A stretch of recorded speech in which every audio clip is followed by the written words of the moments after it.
Hey everyone, this is Alexi. Welcome to Haircut Horrors and Bloopers. I just want to thank you for stopping by to hear a story or two. I've got another great story for you this evening. Let me know your thoughts about this in the comments.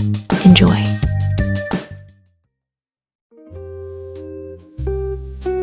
How far would you go not to be recognized? Wear dark sunglasses? Put on a hat?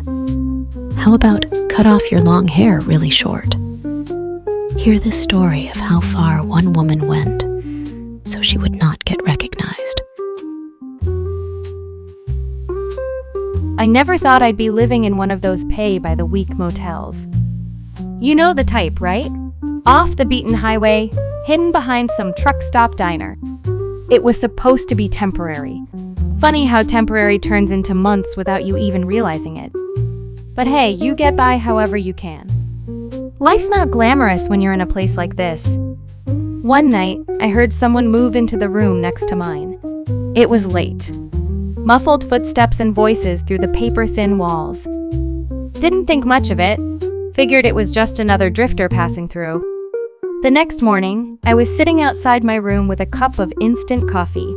That's when I saw her for the first time. A young woman, about 21 or so, with long sandy blonde hair, looking like she stepped out of a magazine cover.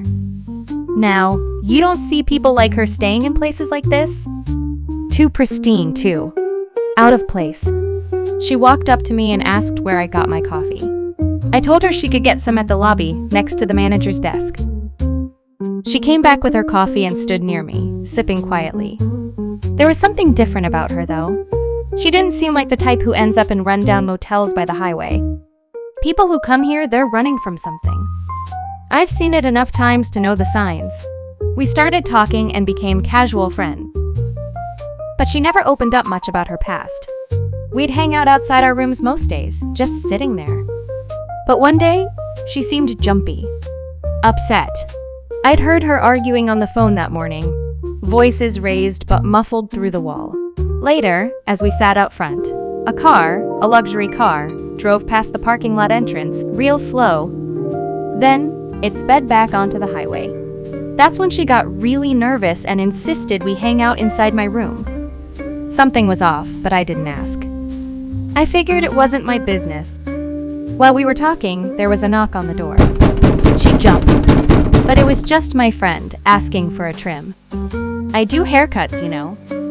Nothing fancy, just some side cash.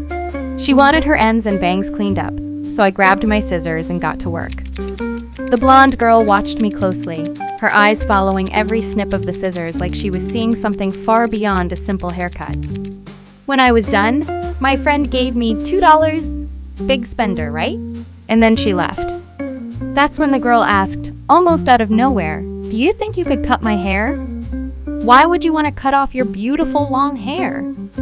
She just shrugged and said, "I want something different. Something short, unrecognizable." Her voice was flat, almost too calm. I want it all gone. I'll admit, I hesitated. That hair was gorgeous, flowing down to her waist. But I didn't argue. I told her to sit down in the same barstool chair, and I pulled out my clippers. The moment they buzzed to life, she jumped again, but I could see she was determined. I started shearing off those long locks, blonde strands falling in piles around her feet as the clippers hummed through her hair.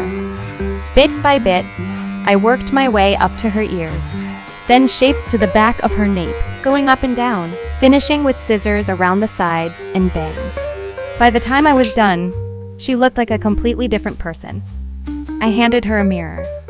She stared at her reflection for a long time. Shocked, maybe. But then she smiled. "That's exactly what I wanted," she said, and she thanked me before heading back to her room for a shower. That night, something woke me up, voices raised again, coming from her room. I peeked through the curtains and saw the same luxury car from earlier, parked right outside. A dark figure loomed by the door. Before I could step outside, a huge man, broad-shouldered, looked at me. "Go back inside," he said, with just enough edge in his voice to make it clear I should listen. I didn't ask questions. I closed the door and tried to listen through the wall, but the argument was muffled. Eventually, I fell asleep, too tired to stay awake. The next morning, her room was empty. The cleaning lady was already in there, preparing it for the next guest.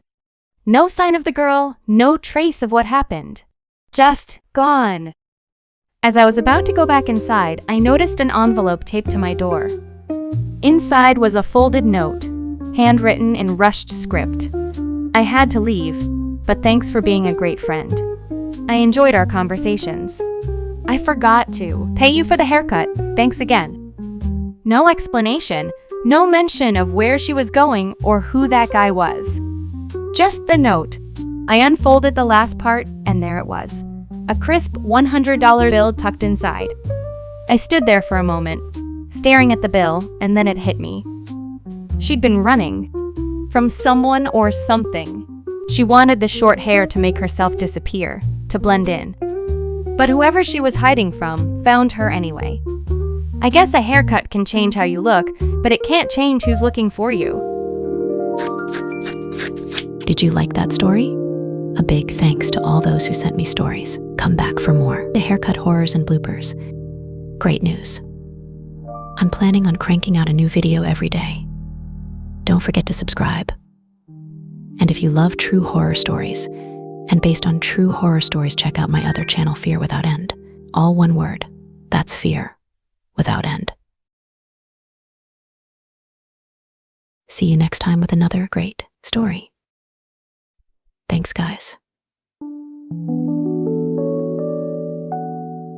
It would be great if you could check out my other stories while waiting on the next ones to come out.